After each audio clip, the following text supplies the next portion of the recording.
ठीक है, देखो अब हमको करना है एक पैरेललोग्राम,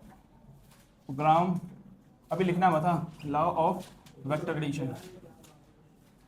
ठीक है, ट्रायंगल मैंने आपको लास्ट क्लास में बता दिया था, पैरेललोग्राम भी काइंड ऑफ हमने कर लिया था, लेकिन उससे हमने मैग्नीट्यूड फाइंड किया था। जो नॉर्मल फॉर्म है, वेक्टर फॉर्म है, वो हमने नहीं किया था। अब वेक्टर फॉर्म क्या बोलते हैं, बहुत सिंपल, जैसे अगर आपके पास दो वेक्टर हैं, एक वेक्टर आपके पास p मान लेते हैं और एक वेक्टर आपके पास q मान लेते हैं, तो पैरेललोग्राम ये बोलता है कि आपको टेल से टेल मिलाना है। ट्रायंगल लॉ क्या बोलता था, हेड से टेल मिलाना है। पैरेललोग्राम उल्टा बोलता है, पैरेललोग्राम बोलता है कि टेल से क्या मिलाना है, टेल मिलाना है। ठीक है, तो join tail of q vector with p vector. ठीक है, तो ये बोलता है कि इस तरह से ज्वाइन कर दो, ये p हो जाएगा और यहाँ पे क्या जाएगा q। अच्छा, एक और चीज़ ध्यान रखना, जब भी कोई भी वेक्टर को आप मूव करते हो तो उसकी डायरेक्शन चेंज नहीं होनी चाहिए, केवल बस उसका मैग्नीट्यूड, बस केवल खिसकाना है आपको उसको। ठीक है, हो गया, तो एक वेक्टर हो गया p, एक वेक्टर हो गया q। तो इनका रिजल्टेंट कहाँ आएगा बताना जरा। Then resultant vector will be given by diagonal of the parallelogram from, marker नहीं चल रहा है ढंग से, कह रहा है कि भैया जो पैरेललोग्राम बनेगा उसकी जो डायगोनल है वो क्या देगी आपको, रिजल्टेंट। ऐसे ही किया था हमने। अगर मैं इसका एक पैरेललोग्राम बना दूँ, ये हो गया आपका p वेक्टर और ये हो गया आपका q वेक्टर। ठीक है, और इसको मैं इस तरह से कनेक्ट कर दूँ, क्या था याद आ रहा है आपको, ठीक है, और ऐसे करके कनेक्ट कर दूं तो बन गया पैरेललोग्राम। तो ये जो होगा यही वेक्टर क्या देता था आपको, आर वेक्टर। अब आर वेक्टर यहाँ पे क्या होगा बताना जरा, यार आर वेक्टर क्या होगा आपके पास बताना जरा, P vector plus Q vector. ठीक है, अगर आपको वेक्टर फॉर्म में चाहिए, और अगर आपको मैग्नीट्यूड निकालना है तो आपको पता होगा कौन सा फॉर्मूला लगेगा, अंडर रूट पी का स्क्वायर प्लस क्यू का square plus 2pq cos theta. तो इट डिपेंड्स कि आपसे क्या पूछ रहा है, वेक्टर फॉर्म पूछ रहा है या रिजल्टेंट पूछ रहा है, वो उस पर डिपेंड करता है। ठीक है, चलो उसको लिख लो जल्दी।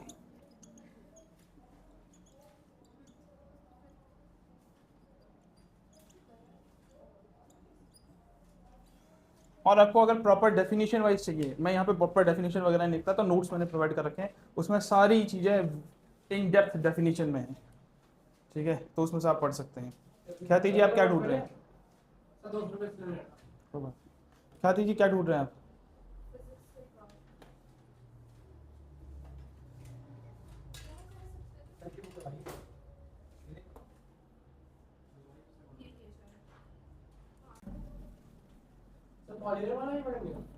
पॉलीगन वाला तो पढ़ना है, मतलब काइंड ऑफ, वो तो आपको, चलो मैं बता देता हूँ पॉलीगन लॉ क्या है, बहुत सिंपल है वो तो। नहीं मतलब वैसे नहीं आता, यूज करने में है पॉलीगन लॉ, इसमें ऐसा कुछ नहीं है। ठीक है, ये आपने ऑलरेडी पढ़ रखा है, ट्रायंगल लॉ है ना, सेम वैसे ही है, बस उसको पॉलीगन लॉ बना दो। अगर मान लो ये एक है पी वेक्टर, ठीक है, और ये है क्यू वेक्टर, तो ये वेक्टर क्या होगा बताना जरा, आर वेक्टर किसके बराबर होगा, किसके बराबर होगा, हाँ पी प्लस क्यू, यही होता था ट्रायंगल लॉ, ये बोलता था। तो ये क्या हो जाएगा, P vector plus Q vector. अगर मैं यहाँ से एक और वेक्टर बना दूँ, ठीक है, मतलब तीन का कितने भी बना सकते हो, और इसको मैं कुछ नाम दे दूँ, ए वेक्टर नाम दे दूँ मान लो, तो अब यहाँ से जो वेक्टर जाएगा ये कितना हो जाएगा बताना जरा, पी प्लस क्यू प्लस ए, क्योंकि फिर से रिजल्टेंट हो गया ना ये, तो इस बार क्या बन जाएगा ये, P vector plus Q vector plus A vector, है ना। फिर अगर मैं ऐसे और करते जाऊँ तो क्या, ठीक है, हाँ ठीक है, तो ये कितने भी आप ऐड कर सकते हो। अगर यहाँ पे आप फिर से बी वेक्टर कर दोगे तो क्या आएगा, ये पता है ना आपको, हाँ P plus Q plus A plus B, इसी को बोलते हैं polygon law of vector addition. ठीक है, इसका इतना कोई यूज़ तो है नहीं फिलहाल, न्यूमेरिकल में जहाँ पे आएगा मैं बता दूंगा। ठीक है, इसको इरेज कर देते हैं। जो मेन है ना, मैं बता देता हूँ कि ये मेन है, इसको पढ़ना बहुत ज़रूरी है। तो मेन मैंने आपको शायद लास्ट क्लास में बताया था, triangle law, parallelogram law, vector addition की डेरिवेशन बहुत ज़्यादा इंपॉर्टेंट है, उनमें से एक पक्का आती है पेपर में। ठीक है, उसके अलावा फिर जो थ्योरी वगैरह है वो तो खैर न्यूमेरिकल में यूज़ होती है, आपकी कॉन्सेप्चुअल नॉलेज के लिए इस्तेमाल होती है। ठीक है, ये बात समझ में आ गई। अब जो नेक्स्ट चीज़ इंपॉर्टेंट है वो है वेक्टर प्रोडक्ट, वेक्टर प्रोडक्ट।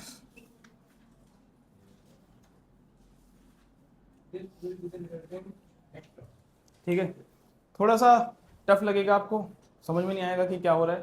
ठीक है, लेकिन ये है कि जब क्वेश्चन प्रैक्टिस करेंगे तो फिर जाके थोड़ा बहुत समझ में आ जाएगा। ठीक है।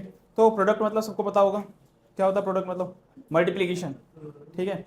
अब जब हम एल्जेब्रिक मैथमेटिक्स की बात करते हैं, एल्जेब्रिक मैथमेटिक्स का मतलब पता है नॉर्मल मैथमेटिक्स, जिसमें मल्टीप्लाई का मतलब होता है सिंपल मल्टीप्लाई करना, 3 × 4 = 12।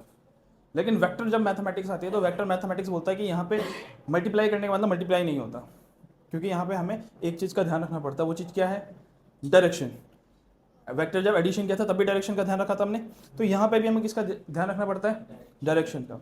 तो इसी हिसाब से ना इन्होंने बोला वेक्टर में ना मल्टीप्लिकेशन 2 तरीके से हो सकता है।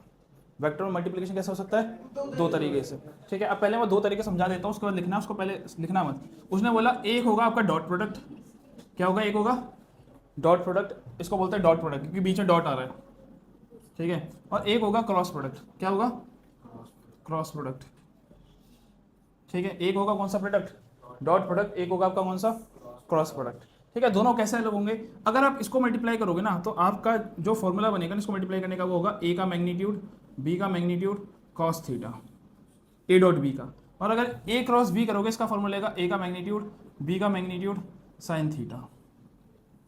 अब आप बोलोगे ये क्या कर दिया, तो बहुत सिंपल लैंग्वेज समझाता हूँ। 2 तरह के प्रोडक्ट है, एक है डॉट प्रोडक्ट, एक है क्रॉस प्रोडक्ट। डॉट प्रोडक्ट आएगा तो आपको कॉस थीटा एंगल लेना पड़ेगा, और अगर क्रॉस प्रोडक्ट आएगा तो आपको कौन सा एंगल लेना पड़ेगा, साइन थीटा।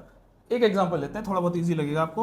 अगर मान लो मेरे पास एक वेक्टर ए है जिसको मैं बोल लेता हूँ 2i + 3q 3k, ठीक है, और बी वेक्टर ले लेता हूँ कोई सा भी, मान लो 3i + 7j, ऐसा करके कुछ ले लेते हैं, ठीक है। और इनके बीच का एंगल मेरे को दिया है, मान लेते हैं 60 डिग्री, ठीक है। तो अगर मैं बोलूँ कि मेरे को डॉट प्रोडक्ट फाइंड करके बताओ, क्या फाइंड करके बताओ, dot product, easy. Dot product का फॉर्मूला क्या है कि अगर आपको ए को बी के साथ डॉट प्रोडक्ट करना है तो उसका फॉर्मूला है ए का मैग्नीट्यूड बी का मैग्नीट्यूड कॉस थीटा, यही फॉर्मूला बोल रहा है वो, ठीक है। ए का मैग्नीट्यूड मतलब इसका मैग्नीट्यूड, क्या मैग्नीट्यूड का फॉर्मूला, √2 का स्क्वायर प्लस 3 का स्क्वायर, यही है मैग्नीट्यूड, ऐसे निकलता है। बी वेक्टर का मैग्नीट्यूड क्या होगा, √3 का स्क्वायर प्लस 7 का स्क्वायर, यही होगा। और बाद में क्या आएगा, कॉस कितना आएगा 60, तो क्या आएगा बताना जरा इसका आंसर, 2 का स्क्वायर 4, 3 का स्क्वायर 9, 9 + 4 √13, तो √13 मल्टीप्लाई में 3 3 जा 9 और 7 7 जा 49, तो कितना आ गया 49 50 61, सही बोल रहा हूँ यार, 49 + 9 9 9 जा, सॉरी 9 9 18 होते हैं ना, 68 58, तो क्या 58, ठीक है। √58 इंटू में cos 60, cos 60 कितना होता है 1/2, तो इसको आप जब सॉल्व कर दोगे तो ये तो आया आप डॉट का प्रोडक्ट, क्या आ गया आपका डॉट प्रोडक्ट, ठीक है। ये चीज क्लियर हुई, लेकिन है हाँ फॉर्मूला है, बेसिकली फॉर्मूला है। और टेंशन मतलब मैं फॉर्मूले को जस्टिफाई भी करके बता दूंगा, फिलहाल मैं बस ये बता दूं कि डॉट प्रोडक्ट लगता कैसे है। ये फॉर्मूला आपको याद करने की जरूरत नहीं पड़ेगी, अपने आप जस्टिफाई हो जाएगा, सारी चीजें लॉजिकल है, कोई भी चीज तुम्हें रटनी नहीं पड़ेगी फिजिक्स में, बिल्कुल ईजी बना दूंगा, ठीक है। बस तुम्हारा दिमाग चलना चाहिए, ठीक है। अगर मैं इसी का क्रॉस प्रोडक्ट निकालूं, क्या निकालूं, क्रॉस प्रोडक्ट, तो क्रॉस प्रोडक्ट क्या बोलता है, ए का मैग्नीट्यूड बी का मैग्नीट्यूड और क्या लेना है साइन थीटा। तो ए का मैग्नीट्यूड तो अगेन कितना आएगा √13 √58 और साइन 30 नहीं सॉरी साइन 60 कितना आएगा √3/2। तो कुल मिला के ये दोनों सेम रहेंगे, बस 1/2 की जगह क्या जाएगा, हाँ मैं वही तो बोल रहा हूँ सब, नहीं सब समझ में आ जाएगा, सब समझ में आ जाएगा। फिलहाल आपको ये समझ में आया कि इसको लगाते कैसे, लगाना आ गया ना। डॉट प्रोडक्ट आएगा तो कॉस एंगल लेना है और क्रॉस प्रोडक्ट आएगा तो साइन लेना है। अब इस पे आते हैं कि ऐसा क्यों, ये क्यों करना पड़ रहा है हमें, डॉट प्रोडक्ट में कॉस क्यों ले रहे हैं और क्रॉस प्रोडक्ट में साइन क्यों ले रहे हैं, ठीक है। इसको समझते हैं हम, इसको इरेज कर देना पहले, ठीक है। इसमें कुछ लिखने जैसा है नहीं, फिलहाल क्वेश्चन करेंगे तो वापस से रिपीट करना ही पड़ेगा हमें, ठीक है। अब देखो जब हम मैथ्स में मल्टीप्लाई करते हैं ना, तो मैथ्स में मल्टीप्लाई करना कोई सेंस नहीं बनता है। सेंस मतलब पता है, what do you mean by sense, मतलब बेसिकली मैं ये बोल रहा हूँ मैथ्स को जो मीनिंग देती है ना, फिजिक्स देती है मीनिंग। मैथ्स में जब आप 3 को 4 से मल्टीप्लाई करते हो you get 12, but what is 12 representing, क्या बना रहा, क्या बता रहा है 12, it's a simple number, it's a simple number. समझ में आएगी नहीं है, मैथ्स में ये करते हो, जब आप 3 को 4 से ऐड करते हो 7 आता है, तो what is 7, it's just a number. अब 7 ऑरेंज जैसा ऐसा कुछ नहीं पता चल रहा हमें, मतलब वो 7 केवल नंबर है, उसका फिजिकली रियल लाइफ में क्या मतलब है ये नहीं पता। लेकिन फिजिक्स उसी मल्टीप्लिकेशन को क्या देता है, एक मीनिंग देता है, क्या देता है, मीनिंग। अब ये देखा गया कि फिजिक्स में ना मल्टीप्लिकेशन जब भी होते हैं ना तो 2 तरीके मल्टीप्लिकेशन हो रहे हैं। जैसे फॉर एग्जांपल अगर मैं वर्क का फॉर्मूला देखूं, वर्क का फॉर्मूला सबको पता होगा, फोर्स इनटू में डिस्प्लेसमेंट, ठीक है, समझ में आया। तो यहाँ पे फोर्स को डिस्प्लेसमेंट के साथ मल्टीप्लाई करने पे कुछ आंसर आता था, मान लो 12 जूल। तो अब यहाँ पे जो 12 है ये एक फिजिकल मीनिंग प्रोवाइड कर रहा है कि नहीं कर रहा। अगर मैं 12 जूल बोल रहा हूँ तो आपको ऑटोमेटिकली पता चल रहा है कि 12 मतलब क्वांटिटी है, जूल मतलब वर्क है, 12 जूल का वर्क हो रहा है। तो it is different than maths. Maths को मीनिंग यहाँ पे मिल गया कि भैया 12 जूल का काम हो रहा है, ठीक है। और बीच में क्या है, मल्टीप्लीकेशन है, बीच में क्या है, मल्टीप्लीकेशन। किसको किससे मल्टीप्लाई कर रहे हैं, फोर्स को डिस्प्लेसमेंट से, ठीक है। लेकिन जब ये चीज फिजिक्स में आती है ना, दिक्कत यहाँ पे आ जाती है कि क्योंकि फोर्स एक वेक्टर क्वांटिटी है। फॉर एग्जांपल अगर एक बॉक्स है, एक क्या है, बॉक्स है, ठीक है। यहाँ पे ध्यान दो बच्चों, अगर एक बॉक्स है और इस पे अगर मान लेते हैं फोर्स लग रहा है 10 न्यूटन, ठीक है, और 10 न्यूटन फोर्स की वजह से ये 2 मीटर मूव कर गया। 10 न्यूटन फोर्स की वजह से कितना मूव किया है, 2 मीटर मूव किया, ठीक है।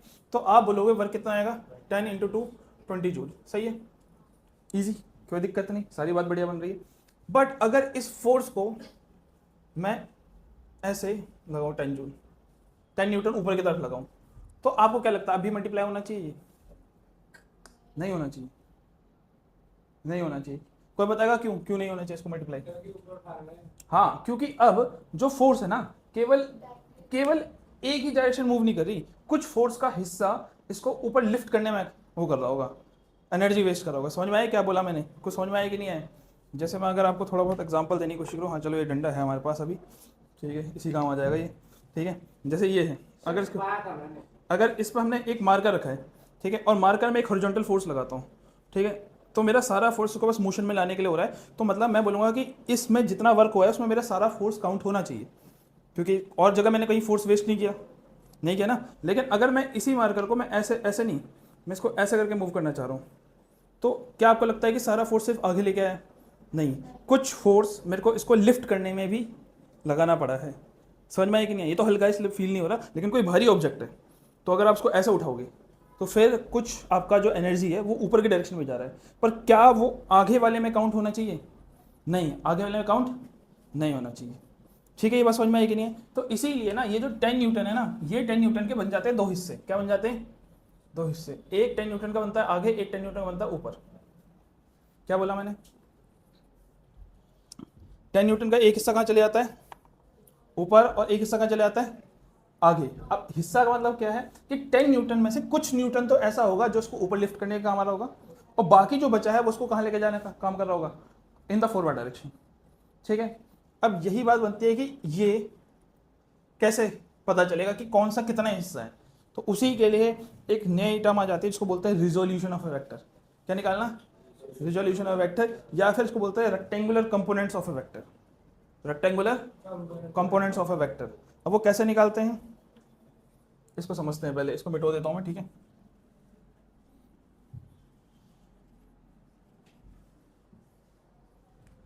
मैंने क्या बोला, rectangular components of a vector, ठीक है। तो ये बोलता है अगर आपके पास एक बॉक्स है और इसमें आप डायगोनली फोर्स लगा रहे हो, तो कह रहा है ये फोर्स दो पार्ट में बटेगा, कुछ फोर्स उसको आगे ले जाएगा, कुछ फोर्स उसको ऊपर उठाएगा। और अगर आप यहाँ पे थीटा ले लेते हो, यहाँ पे क्या ले लेते हो, थीटा, मतलब ये वाला कंपोनेंट है, इस कंपोनेंट से कितना एंगल पे है, वो थीटा एंगल पे जो फोर्स लग रहा है, तो फिर ये बन जाएगा आपका एफ कॉस थीटा और ये बन जाएगा आपका एफ साइन थीटा।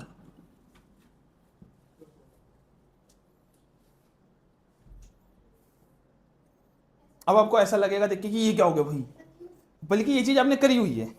ध्यान करो, जब मैंने आपको ट्राइंगल ऑफ वेक्टर एडिशन कराया था, यहाँ पे P था, यहाँ पे Q था, और इसको मैंने जब कनेक्ट किया था, ये क्या आया था, Q साइन थीटा, और ये क्या आया था, Q कॉस थीटा। याद आ रहा है, कुछ याद आ रहा है कि नहीं आ रहा।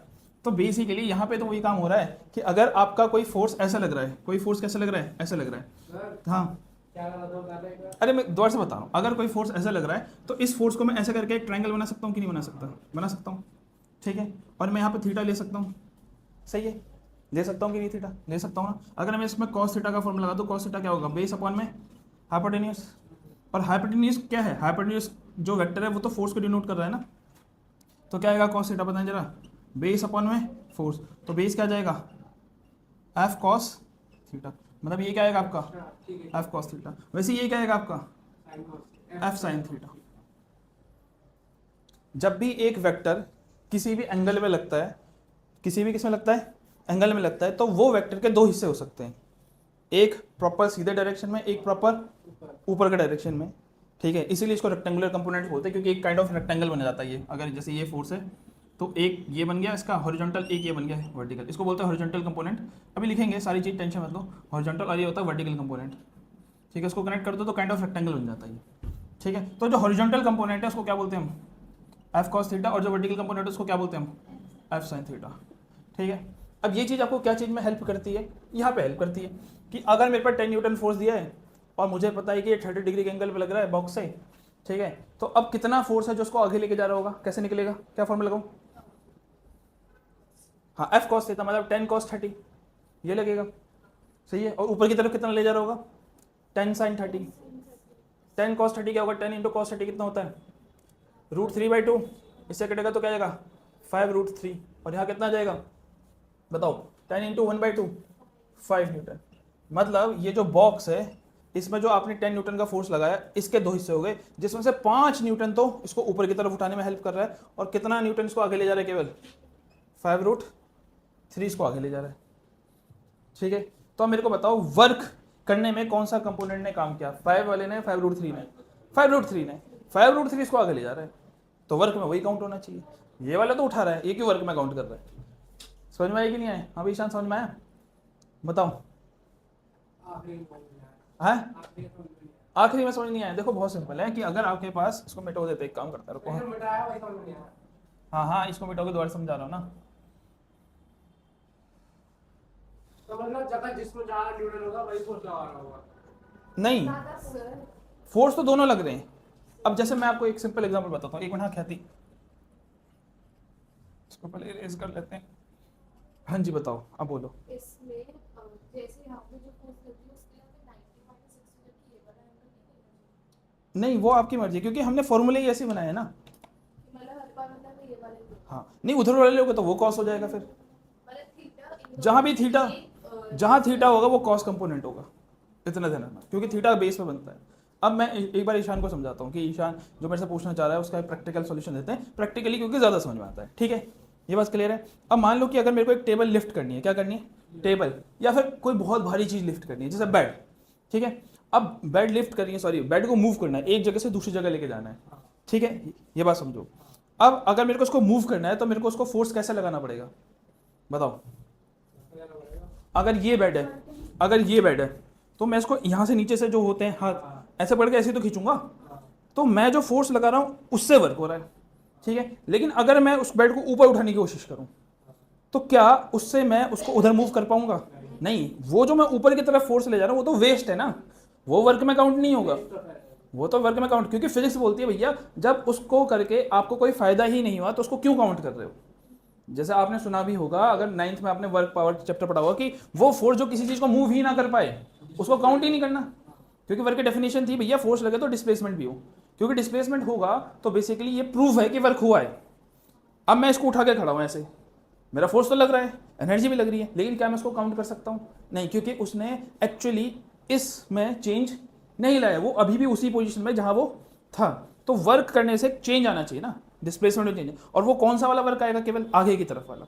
तो कभी भी आपको किसी चीज को खिसकाना हो तो जिस डायरेक्शन में खिसकाना होगा फोर्स भी कहाँ लगाओगे आप, उसी डायरेक्शन में, इधर खिसकाना है तो इधर लगाओ, उधर खिसकाना है तो उधर लगाओ, ठीक है, वही वर्कआउट होता है। तो तभी ये है कि अगर आपके पास एक बॉक्स है, ठीक है, और उसमें मान लो 10 न्यूटन का फोर्स आपने ऐसा लगाया, ये मान लो बेड ही मान लेते हैं, इसके वो बनाते हैं 4 और उसमें मस्त, ठीक है, इस तरह का बेड बना देते हैं, ठीक है। तो 10 न्यूटन फोर्स, अब क्या ये सारा फोर्स उसको आगे लेके जाएगा, नहीं, ये सारा फोर्स उसको आगे नहीं लेके जाएगा, बेसिकली इसका कुछ हिस्सा होगा जिसको आगे लेके जाएगा, कुछ हिस्सा होगा जिसको सिर्फ क्या कर रहा होगा, लिफ्ट कर रहा होगा, क्या कर रहा होगा, लिफ्ट कर रहा होगा। अब कैसे पता चलेगा कितना हिस्सा, तो इसको बोला इसको थीटा ले लो, तो ये कौन सा हो जाएगा 10 कॉस थीटा, और ये बन जाएगा 10 साइन थीटा।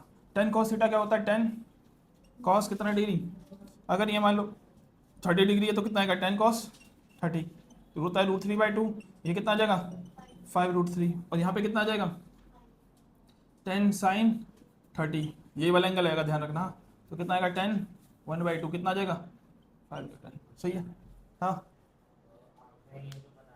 हाँ के अलावा जो दो पेंडुलम्स है ठीक है, परपेंडिकुलर पे है, हाँ तो अगर हम परपेंडिकुलर पे मानेंगे उन्हें हाँ तो जो दूसरा एंगल बनेगा हाँ वो 60 डिग्री बनेगा इस केस में। हाँ। तो हम साइन 60 की वैल्यू भी नहीं लगाएंगे। नहीं, आप समझ नहीं रहे। मैंने आप थोड़ी देर पहले आपको बोला कि हमने जब इसकी डेरिवेशन करी तो डेरिवेशन करते टाइम पे ही मैंने यहाँ पे थीटा ले लिया था, ठीक है। जब थीटा ले लिया तो ये कॉस आ गया था, याद है, ये एफ कॉस थीटा आ गया था, और ये क्या आ गया था, एफ साइन थीटा। और आपको पता है ना वेक्टर्स को अगर मैं यहाँ बना दूँ तो कोई दिक्कत थोड़ी ना, ये पैरेलली तो शिफ्ट हो गया, ठीक है। तो चाहे यहाँ पे बना लो चाहे यहाँ पे बना लो, आएगा बस साइन थीटा ही। बस इतना ध्यान रखना, अगर मैंने थीटा यहाँ नहीं बनाया होता, अगर मैंने थीटा गलती से यहाँ बना दिया होता ऊपर की साइड, तो फिर ये वाला कॉस होता। जहाँ पे भी थीटा बनता है वो कॉस कंपोनेंट होता है, जहाँ पे थीटा नहीं बनता वो कौन सा कंपोनेंट होता है, साइन, ठीक है। इतनी चीज़ याद रख लेना, ठीक है। अगर मैं इसी को यहाँ पे कर लूँ, ऐसे मान लो वेक्टर है और यहाँ पे मैं इसको यहाँ बना दूँ, ये थीटा बना दूँ, तो फिर अगर ये एफ है तो ये हो जाएगा एफ कॉस थीटा, और इधर वाला होगा एफ साइन थीटा, क्योंकि बाय डेरिवेशन यही आ रहा है। हम ऐसा ले सकते हैं मतलब? हाँ, वो आपकी मर्जी होती है, आंसर भी सेम आएगा, करके देख लो ना।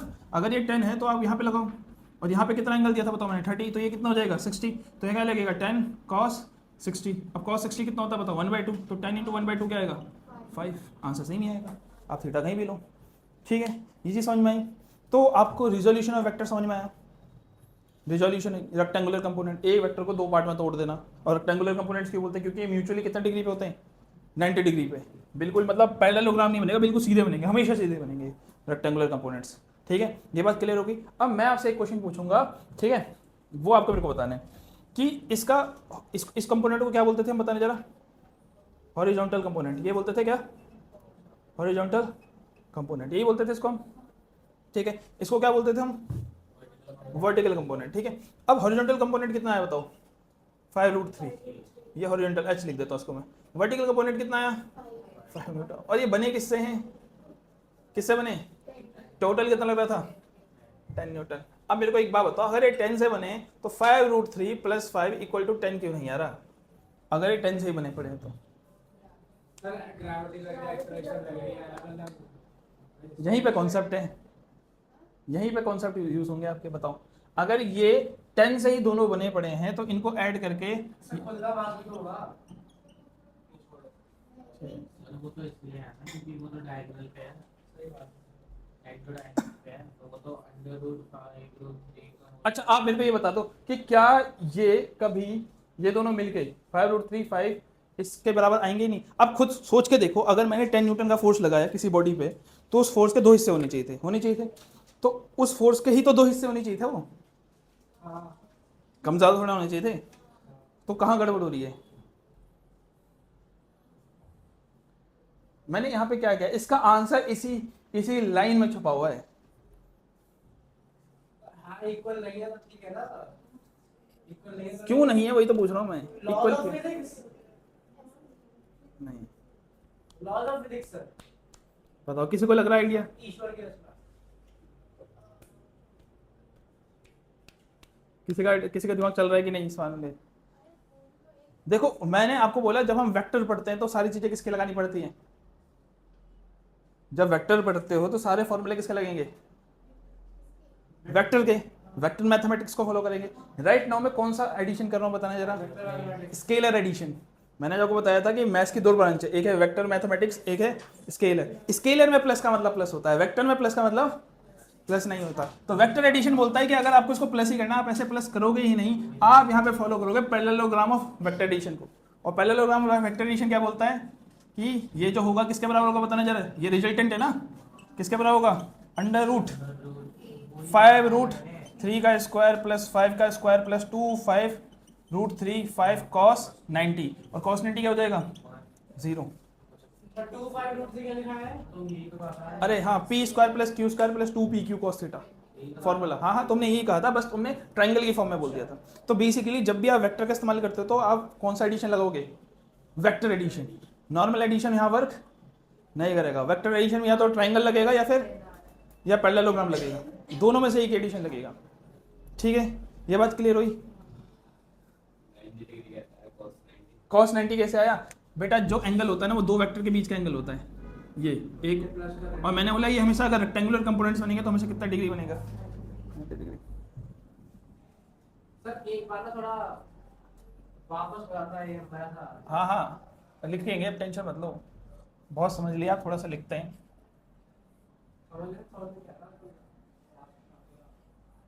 कहाँ से स्टार्ट किया था हमने? ट्रायंगल, वो sorry dot product cross product से कहाँ आ गए हम? रिजोल्यूशन ऑफ वेक्टर पे, बताओ। ठीक है, तो इसको हेडिंग डालेंगे हम rectangular components of a vector. इसको रिजोल्यूशन ही बोल देते हैं क्योंकि रिजोल्यूशन एक्स और वाई में बढ़ जाता है रिजोल्यूशन में, एक ही बात है। फिलहाल थोड़ी सी हम क्वेश्चन ले लेते हैं। अगर हमारे पास कोई वेक्टर है, ठीक है, इसको क्या मान लेते हैं हम? Vector A. ठीक है, समझ में आया? तो रेक्टेंगुलर कंपोनेंट्स क्या बोलता है कि ए को आप क्या कर सकते हो? दो पार्ट में क्या कर सकते हो? स्प्लिट कर सकते हो। एक इधर होगा और एक इधर होगा। ठीक है, ये कौन सा कंपोनेंट होगा बताना जरा? Horizontal component. और ये कौन सा कंपोनेंट होगा? वर्टिकल कंपोनेंट, यही होगा। ठीक है, और हॉरिजॉन्टल कंपोनेंट से मैं एक एंगल बना देता हूँ थीटा। क्या बना देता हूँ? थीटा। ठीक है, तो इसको मैं इस तरीके से लिख रहा हूँ। ठीक है, किस तरीके से? ये आपका ए वेक्टर था और इसके जो दो कंपोनेंट बने थे, एक इधर और एक ऊपर, यहाँ थीटा था। तो इसको मैं लिख दे रहा हूँ ए छोटा सा एच नीचे, ताकि पता चल जाए ये हॉरिजॉन्टल कंपोनेंट है। और इसको मैं लिख दे रहा हूँ ए वी, ताकि पता चल जाए कौन सा कंपोनेंट है?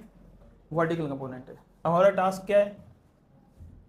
We need to find value of A H vector and A V vector.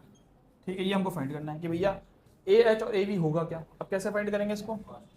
हाँ बिल्कुल बिल्कुल, आपके पास ये था ए वेक्टर।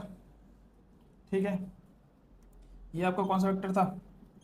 ए एच, ये थीटा था, और यहाँ पे क्या था आपके पास? ए वी वेक्टर। तो पहले तो इसको शिफ्ट कर दो। इसको क्या कर दो? शिफ्ट कर दो। जैसे ही आप शिफ्ट करोगे तो एक वेक्टर बन जाएगा यहाँ पे, है कि नहीं? और ये अगर ए वी है तो ये भी कितना हो जाएगा? ए वी वेक्टर, यही होगा। सही है। अब ये क्या बन गया? बेसिकली एक ट्रायंगल बन गया ना। ट्रायंगल, इसको नाम दे देते हैं ओ पी क्यू। तो बोलूँगा in triangle O P Q. अगर मैं कॉस थीटा का फॉर्मूला लगाऊँ तो कॉस थीटा क्या होता है? बेस अपॉन में हाइपोटेन्यूज। अब बेस क्या है इसमें? ए एच, और हाइपोटेन्यूज क्या है मेरे पास? ए वेक्टर। तो ए एच वेक्टर किसके बराबर आ गया? ए कॉस थीटा। मतलब हॉरिजॉन्टल कंपोनेंट आ गया ना, ए कॉस थीटा। ठीक है, तुम क्या करने में लगे पड़े हो दोनों के दोनों? एक ही में लिख रहे हो क्या दोनों को दोनों? हाँ फिर ठीक है। और इसी में अगर आप उसका फॉर्मूला लगा दो साइन का, ठीक है, साइन थीटा, तो साइन थीटा क्या आएगा बताना जरा? परपेंडिकुलर अपॉन में हाइपोटेन्यूज। परपेंडिकुलर क्या है इसके लिए? ए वी, और हाइपोटेन्यूज क्या होगा? ए वेक्टर। तो ए वी क्या आ जाएगा यहाँ से? ए साइन थीटा। ठीक है, ये चीज क्लियर हुई। ये कहीं पेपर में लिखने के लिए नहीं आएगा, टेंशन मत लो, लेकिन पूरी फिजिक्स में इस्तेमाल होगा 12th तक भी। ठीक है, बस आपको इतना ही ध्यान रखना है, कोई भी एक वेक्टर होता है तो उसके क्या हो सकते हैं? दो हिस्से। और दोनों कितने डिग्री पे होंगे हमेशा? बोलो कितने डिग्री पे होंगे दोनों? 90 डिग्री पे होंगे। उसमें से एक कॉस होगा और दूसरा क्या होगा? साइन होगा। कॉस कौन सा होगा?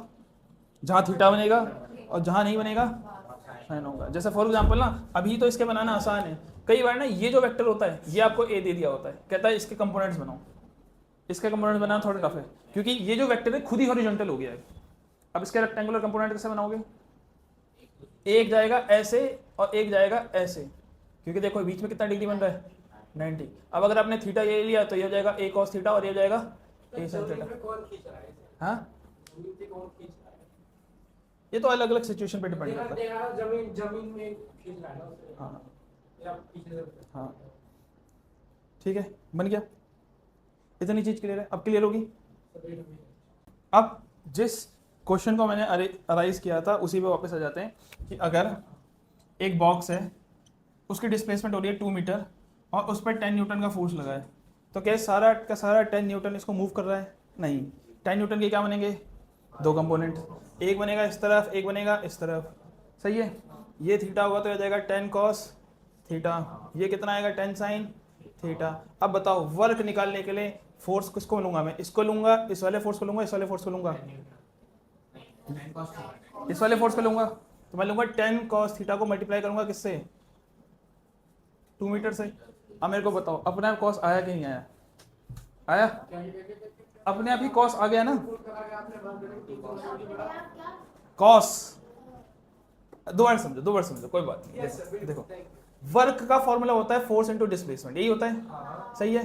कौन सा फोर्स लिया आपने, ये वाला, यही एक्चुअली वर्क कर रहा है क्योंकि यही आगे ले जा रहा है। तो आपने लिया 10 cos थीटा और डिस्प्लेसमेंट कितनी थी, 2 मीटर, तो अपने आप ही कॉस एंगल आ गया कि नहीं आया, तो ये ऑटोमेटिकली डॉट प्रोडक्ट नहीं हो गया।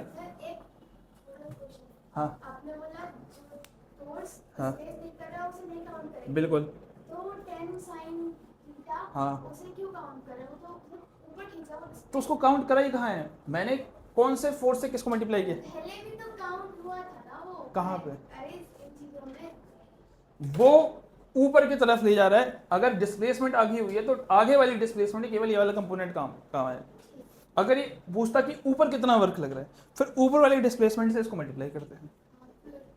समझ में आया कि नहीं आया, ठीक है। तो अब मैंने जब आपको डॉट प्रोडक्ट पढ़ाया था, क्या पढ़ाया था, डॉट प्रोडक्ट, तो मैंने बोला था डॉट प्रोडक्ट वो होता है जहां पे आप दो क्वांटिटी को मल्टीप्लाई करते हो, जैसे मान लो ए डॉट बी, तो आप क्या लिखते हो, ए बी कॉस थीटा।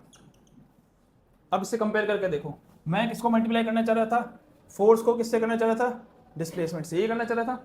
मैंने क्या लिखा, एफ एस कॉस थीटा, यही लिखा कि नहीं लिखा। फोर्स कितना लग रहा है बताओ, 10, ठीक है। एस कितना हुआ है, 2, कॉस थीटा कितना एंगल है, कॉस थीटा ये। अपने आप ये वाला कंपोनेंट आया कि नहीं आया, आया कि नहीं आया, आ गया ना अपने आप ये कंपोनेंट। मतलब वेक्टर में जब मैं मल्टीप्लाई करूंगा तो जो क्वांटिटी दी होगी वेक्टर की, या तो मेरे को उसके कॉस कंपोनेंट से मल्टीप्लाई करना पड़ेगा या फिर साइन वाले से। समझ में आया क्या बोला मैंने, नहीं समझ में आया तो एक बार दोबारा से और सिंपल करता हूँ। देखो अगर आपका कोई भी वेक्टर ऐसे लग रहा है बिल्कुल, तब तो खेल ही खत्म, ठीक है, एक ही कंपोनेंट है, ठीक है, बात समझ में आ गई। लेकिन अगर कोई भी वेक्टर ऐसे नहीं लग रहा, आपका ऐसा लग रहा है, तो अब तो इसके दो कंपोनेंट बनेंगे, ठीक है। अगर ये मान लो ए है, ठीक है, तो ये हो जाएगा ए कॉस थीटा और ये हो जाएगा ए साइन थीटा, ठीक है, यहाँ पे थीटा होगा डेफिनेटली। अब मान लो कोई वेक्टर बी भी है, अब बोल रहा है कि बी को ए से मल्टीप्लाई करके बताओ, बी को ए से क्या करो, मल्टीप्लाई ए विद बी, ठीक है। अब ए को बी से कैसे मल्टीप्लाई कर सकते हो आप बताओ, या तो आप ये वाले वेक्टर को इससे मल्टीप्लाई करोगे तो वो डॉट हो जाएगा, या फिर आप इस वाले वेक्टर को इससे मल्टीप्लाई करोगे तो वो क्रॉस हो जाएगा, क्योंकि इस वाले से मल्टीप्लाई नहीं करते, जो ओरिजिनल वेक्टर होता है उससे कभी मल्टीप्लाई नहीं करते, ठीक है। अगर मैं b को a से मल्टीप्लाई करूं ये वाले, तो हो जाएगा ए बी कॉस थीटा, मतलब ये कौन सा वाला प्रोडक्ट है बताना जरा, डॉट प्रोडक्ट है। अगर मैं करूं b को a से, ए बी साइन थीटा, कौन सा प्रोडक्ट है ये, क्रॉस प्रोडक्ट है। अब मैं दोनों के एप्लीकेशंस बता देता हूँ एक एक बार, तो मेरे ख्याल से थोड़ा सा ज़्यादा समझ में आएगा, तभी मैंने बोला कि थोड़ा सा टफ लगता है ये टॉपिक, ठीक है। हाँ थोड़ा, चलो याद दो। अब मान लो कि ये एक वो है रॉड है, ठीक है, रॉड है, इसको मेरे को रोटेट करना है, क्या करना है, कैसे रोटेट करना है मेरे को, ऐसे रोटेट करना है, ठीक है। ये बस समझ में आ गई। जैसे फॉर एग्जांपल, अच्छा ये गेट तो रोटेट नहीं होता ये तो स्लाइड वाला, ठीक है। अब मेरे को एक बात बताओ, मेरे को इसको रोटेट करना है, तो रोटेट करने के लिए इस पर क्या लगाना पड़ेगा, एक फोर्स लगेगा कि नहीं लगेगा, बिना फोर्स के रोटेट हो सकता है नहीं, ठीक है, समझ में आया। अब मान लो कि तुम 11th क्लास में नहीं हो, तुम हो छोटे बच्चे, ठीक है, बहुत छोटे बच्चे, दूसरी क्लास के, और तुमको सिर्फ ये सिखाया गया है कि इस पर फोर्स लगाएंगे तो ये रोटेट करेगा, ठीक है, इस पर फोर्स लगाएंगे तो क्या करेगा, रोटेट करेगा। अब कोई बच्चा इसमें ऐसे फोर्स लगा रहा है, क्या ये रोटेट होगा, नहीं होगा, ठीक है। कोई बच्चा इसको ऐसे फोर्स लगा रहा है, अपनी तरफ खींच रहा है, तो क्या ये रोटेट होगा, नहीं। क्या गड़बड़ हो रही है, मतलब फोर्स लगाना जरूरी है, लेकिन किस पे लगाना जरूरी, एक एंगल पे लगाना जरूरी है, तभी फोर्स है, वेक्टर क्वांटिटी है, क्योंकि बिना डायरेक्शन के फोर्स की वैल्यू कुछ होती ही नहीं है। तो कुल मिलाकर आप कह रहे हो कि फोर्स को ऐसे लगाना पड़ेगा, है ना। अगर कोई बच्चा इसको थोड़ा समझदारी से ऐसे लगाए तो अपने आप मूव हो जाएगा, राइट, ये बात समझ में आ गई, ठीक है। चलो अगर कोई बच्चा इसको ना ऐसे खींच रहा है ना ऐसे खींच रहा है, बच्चा ना इस वाले एंगल पे, और इसको ऐसे खींच रहा है, कहाँ पे, ऐसे, यहाँ पे कहीं है, समझ में। अब इसको ऐसे खींच रहा है, तो क्या ये रोटेट होगा, हाँ होगा, लेकिन एक टाइम पे रुक जाएगा, क्योंकि बच्चा यहाँ पे खड़ा है तो अपनी तरफ खींच रहा है वो, लेकिन क्योंकि वो डायगनली खड़ा है तो जब वो अपनी तरफ खींचेगा तो उसका जो फोर्स बना, फोर्स आपको समझ में आ रहा है फोर्स क्या बना? जब तक वो हाँ लोडर वाला ये बन रहा है उसका फोर्स इस एंगल पर, समझ में आया? ये देखो इतना एंगल पे, तो इस फोर्स क्या बनेंगे? दो कंपोनेंट बनेंगे कि नहीं बनेंगे? एक बनेगा ये वाला और एक बनेगा ये वाला। ये हो गया हॉरिजॉन्टल, ये हो गया वर्टिकल। तो अब मेरे को बताओ कि ये जो फोर्स था जिसने इसको रोटेट कराया, क्या मैं इससे इसको मल्टीप्लाई कर दूंगा? क्या क्या नहीं क्या इस पूरे फोर्स ने इसको रोटेट करवाया? नहीं, नहीं इसके कुछ हिस्से ने तो इसको सिर्फ खींचा ना, जिसने रोटेशन में कोई भी हेल्प नहीं करी। इसके इस वाले हिस्से ने इसको क्या करवाया? रोटेट कराया। अब ये कौन सा कंपोनेंट है? साइन वाला। तो यहाँ पे कौन सा कंपोनेंट मायने रखता है? साइन वाला। दोनों डिपेंड करता है ना थीटा में। हाँ वही तो साइन अगर थीटा ऊपर होता नहीं, जनरली ये आप देखो वो न्यूमेरिकल में वर्क करेगा, लेकिन जो नोटेशन फिक्स हैं वो तुम्हें वही यूज करनी पड़ेगी जो पहले से चलती आ रही है। अब बेसिकली इसको बोलते हैं टॉर्क। क्या बोलते हैं? टॉर्क। मतलब हॉरिजॉन्टल वाला हमेशा cos होता है। हाँ मतलब फॉर्मूले के हिसाब से मैं बता दूंगा, वो धीरे धीरे क्लियर हो जाएगा कि ऐसा क्यों करते हैं, क्यों उसको डॉट प्रोडक्ट बोलते हैं। वो पहले करेंगे, पहले मैं आपको टॉर्क समझाता हूँ। टॉर्क बेसिकली वो फोर्स होता है जो किसी भी ऑब्जेक्ट को क्या करता है? रोटेट करता है। ये क्या है? टॉर्क क्या है? बेसिकली एक फोर्स है। कौन सा फोर्स है? रोटेटिंग। कौन सा फोर्स है? रोटेटिंग। जो बॉडी को क्या करता है? रोटेट करता है, मूव नहीं करता, रोटेट करता है। ठीक है, ये बात समझ में आ गई? इतनी चीज क्लियर है सबको? ठीक है।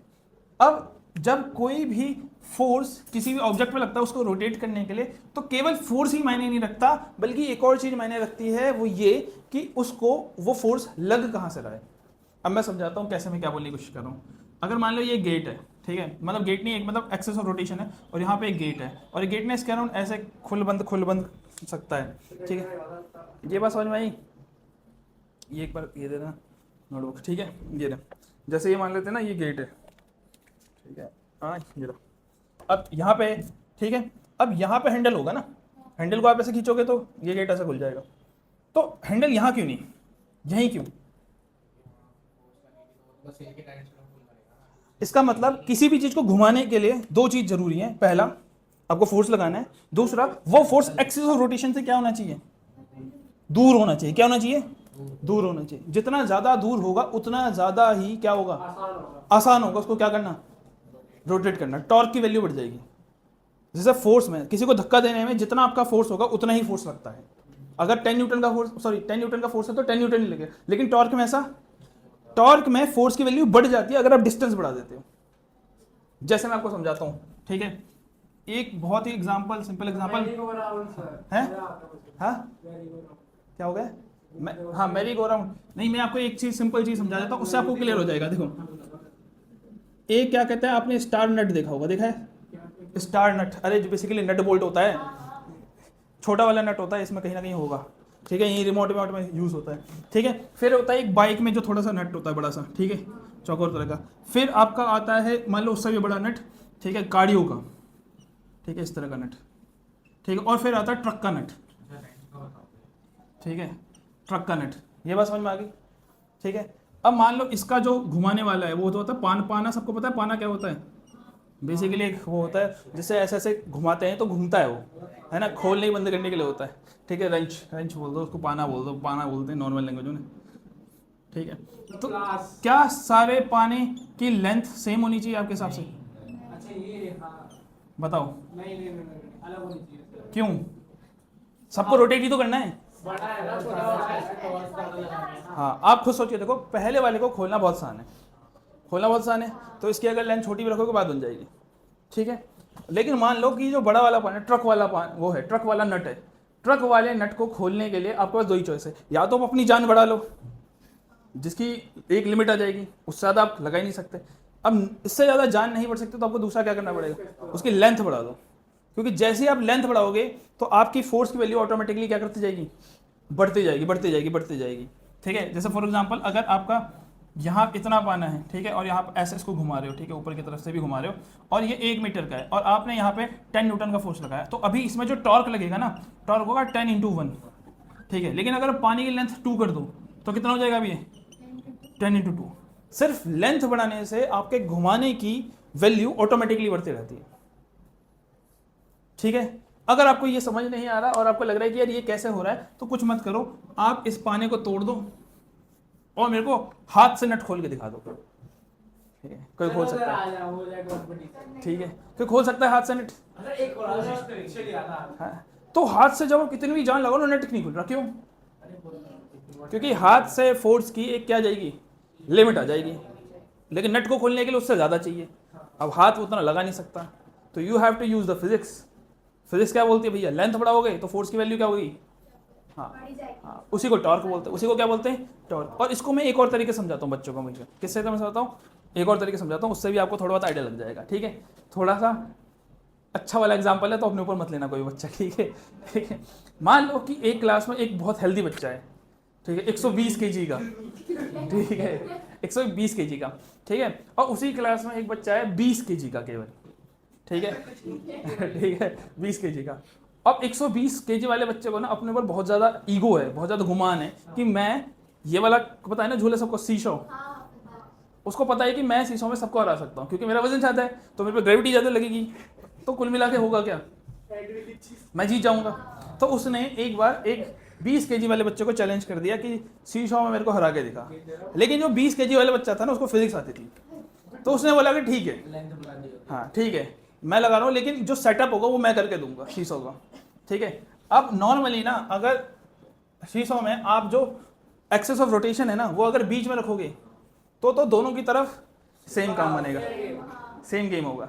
लेकिन जो इंटेलिजेंट वाले वाला था उसने क्या किया, जो एक्सेस रोटेशन उसको यहाँ कर दिया और यहाँ वाला कि भैया यहाँ पे बैठेगा भारी वाला बच्चा 120 kg वाला, ठीक है, और खुद बैठ गया यहाँ पे 20 kg वाला बच्चा यहाँ बैठ गया, ठीक है, समझ में आया कि नहीं आया? अब ये एक्सेस रोटेशन है, इसकी दूरी 1 मीटर है, कितनी मीटर है, 1 मीटर, और यहाँ से मान लो 10 मीटर है, बताओ किसका टॉर्क ज़्यादा? टॉर्क का फॉर्मूला लगेगा 120 इंटू में 1, ठीक है सर, ठीक है। तो यहाँ कितना लगेगा, केवल 100 न्यूटन पर मीटर, और यहाँ पे कितना लगेगा 200 न्यूटन पर मीटर है। आप मतलब हाँ, मतलब कुछ भी मान लो, उसको 10 से भी मल्टीप्लाई कर दो, ठीक है, तो 2000 हो जाएगा। हाँ, अरे बेसिकली mg लगेगा, अरे वो फिलहाल मैं आपको बस समझा रहा हूँ, अभी हम न्यूमेरिकल वैल्यू नहीं निकाल रहे प्रॉपर, बस मैं आपको एक बेसिक समझा रहा हूँ, कुल मिला के आपको ये समझ में आ गया। अच्छा चलो इसको हटा देते हैं, ये न्यूटन 120, ठीक है, 120 न्यूटन था और ये 20 न्यूटन था, ठीक है, अब ठीक है, तो अब यहाँ पे जो टॉर्क लगेगा कितना होगा 120, और यहाँ पे कितना होगा 200, तो 20 kg वाला बच्चा जीत गया।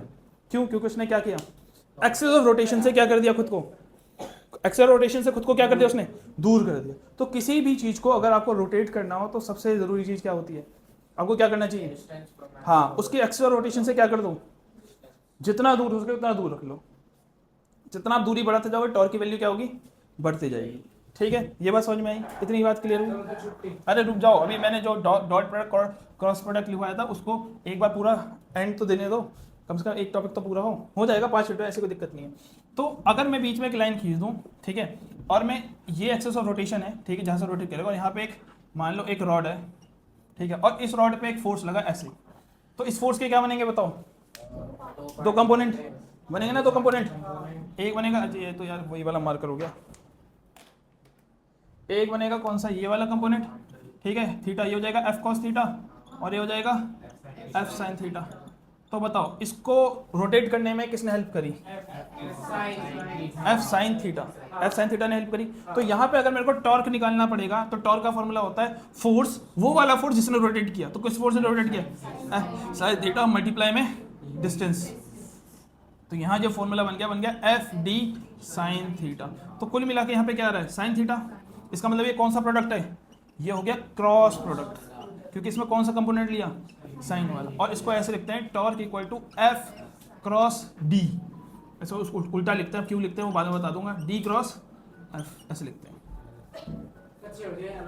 ठीक है, हाँ हाँ अभी कर रहे हैं, ठीक है, डी क्रॉस एफ। अब ये ध्यान रखना, जब तक क्रॉस है, जब तक क्या यहाँ पे क्रॉस है तो ये साइन नहीं आता, और ये साइन आ गया तो ये क्रॉस हट जाता है, ठीक है। एक तो पहले यहाँ से क्रॉस हटाते हैं, इसको ब्रैकेट में लिखते हैं, ठीक है। देखो बहुत सिंपल, अगर आपने क्रॉस लिख दिया है तो साइन थीटा नहीं लिखोगे, इस क्रॉस के अंदर ही साइन थीटा है। अरे रुक जा, इसको लिखना भी है दिलमीद, ठीक है। और दूसरी चीज क्या, साइन, हाँ ठीक है, ये बात समझ में आ गई। तो यहाँ पे तो किसका इस्तेमाल हुआ, साइन थीटा का। अब एक और एग्जांपल लेते हैं। हमारे पास एक बॉक्स था, क्या था हमारे पास, एक बॉक्स था जिसपे क्या लग रहा था, एक फोर्स लग रहा था जिसको हमने F बोला था। इसके भी दो कंपोनेंट बनेंगे, बनेंगे ना। ये बनेगा F cos थीटा और यहाँ का बनेगा F sin थीटा। और इस बार मेरे को क्या निकालना था, वर्क। क्या निकालना था, वर्क, जो उसको आगे की तरफ डिस्प्लेसमेंट दे। तो कौन सा कंपोनेंट लेंगे बताना जरा, अरे कौन सा कंपोनेंट, F cos थीटा लेंगे ना आगे की तरफ। तो यहाँ पे क्या आएगा, F cos थीटा इंटू में D। तो यहाँ पे कौन सा कंपोनेंट इस्तेमाल हुआ, cos थीटा वाला। तो ये मतलब कौन सा प्रोडक्ट हो गया, ये फर्क है ना, एक में साइन कंपोनेंट है, एक में कॉस कंपोनेंट है। तो एक हो गया क्रॉस प्रोडक्ट, एक हो गया डॉट प्रोडक्ट, बस फर्क इतना ही। वर्क करनी है तो घुमाता है। हाँ, बस इतना समझ लो कि किसी भी वेक्टर के दो कंपोनेंट बनेंगे। अगर आप कॉस का इस्तेमाल कर रहे हो तो कौन सा प्रोडक्ट हो जाएगा, वो कॉस का इस्तेमाल कर रहे हो तो डॉट प्रोडक्ट हो जाएगा, और साइन का इस्तेमाल कर रहे हो तो क्रॉस। इतना ही ध्यान रखो फिलहाल, बाकी न्यूमेरिकल करते करते आ जाएगा। और इसको हम ऐसे लिखते हैं, work equal to F dot D. तो ये हो गया आपका डॉट प्रोडक्ट और ये आपका हो गया क्रॉस प्रोडक्ट।